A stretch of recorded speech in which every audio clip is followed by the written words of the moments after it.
Subscribe गर्नुहोस् take नुजरा च्यानललाई र सँगै रहेको बेल आइकनलाई थिच्नुहोस् लेटेस्ट टेक्नोलोजी भिडियो सबैभन्दा पहिले देख्नको लागि। साथीहरु, टेक नुजराको नयाँ भिडियोमा यहाँलाई स्वागत छ।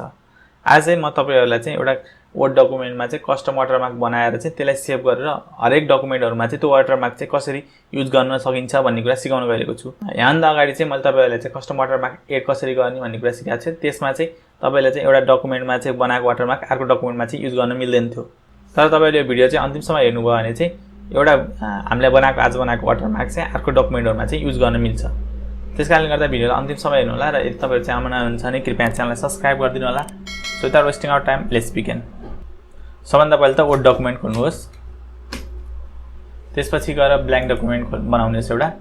यहाँ चाहिँ तपाईहरुले चाहिँ केही नगर्नुहोस्, अहिले चाहिँ केही लेख्नु पर्दैन। सबभन्दा पहिले चाहिँ डिजाइनमा क्लिक गर्नुहोस् र हामीले चाहिँ एउटा वाटरमार्क एड गर्छौं। त्यसको लागि चाहिँ डिजाइनमा क्लिक गरिसकेपछि वाटरमार्कमा क्लिक गर्नुहोस्।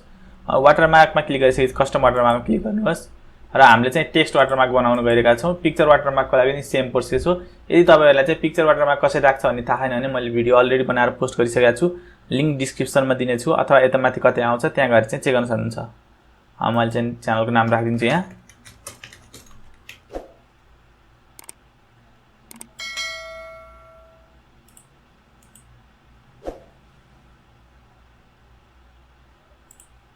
मैले चाहिँ आफ्नो टेक्स्ट वाटरमार्क चाहिँ राखिसकेको छु। यति गरिसकेपछि तपाईले यहाँ हेडर सेक्सनको यो पेजको चाहिँ सबभन्दा माथिपट्टि लगेर डबल क्लिक गर्नुहोस्।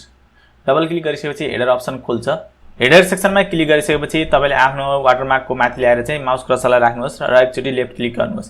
लेफ्ट क्लिक गरिसकेपछि तपाईको वाटरमार्क चाहिँ सिलेक्ट हुन्छ। सिलेक्ट भइसकेपछि तपाई डिजाइन ट्याबमा जानुहोस्। डिजाइन ट्याबमा गइसकेपछि तपाई वाटरमार्क भन्ने देख्न सक्नुहुन्छ। यहाँ वाटरमार्कमा क्लिक गर्नुहोस्। वाटरमार्कमा क्लिक गरिसकेपछि सबभन्दा तलपट्टि लास्टमा देख्नुहुन्छ लास्ट अप्सन भनेको चाहिँ save selection to the watermark gallery भनिन्छ। यसमा क्लिक गर्नुहोस्। यसमा क्लिक गरिसकेपछि तपाईले यहाँ नेम दिनु पर्ने हुन्छ।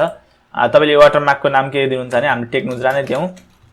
तपाईले जे नाम दिँदा नि हुन्छ है, पछि सम्झिन सजिलो हुन्छ।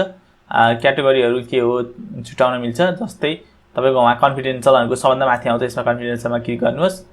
कन्फिडेन्शियलमा अझ अथवा तपाईले जनरलमा राख्दा नि हुन्छ, जेमा राख्दा पनि हुन्छ है। यो त्यसपछि चाहिँ तपाईले यो वाटरमार्कको के डिस्क्रिप्सन लेख्न मन छ भने यहाँ डिस्क्रिप्सनमा लेख्दा हुन्छ अथवा छैन भने चाहिँ केही गर्न पर्दैन। त्यसलाई ओके गरिदिनुहोस्। म ओकेमा क्लिक गरिदिन्छु।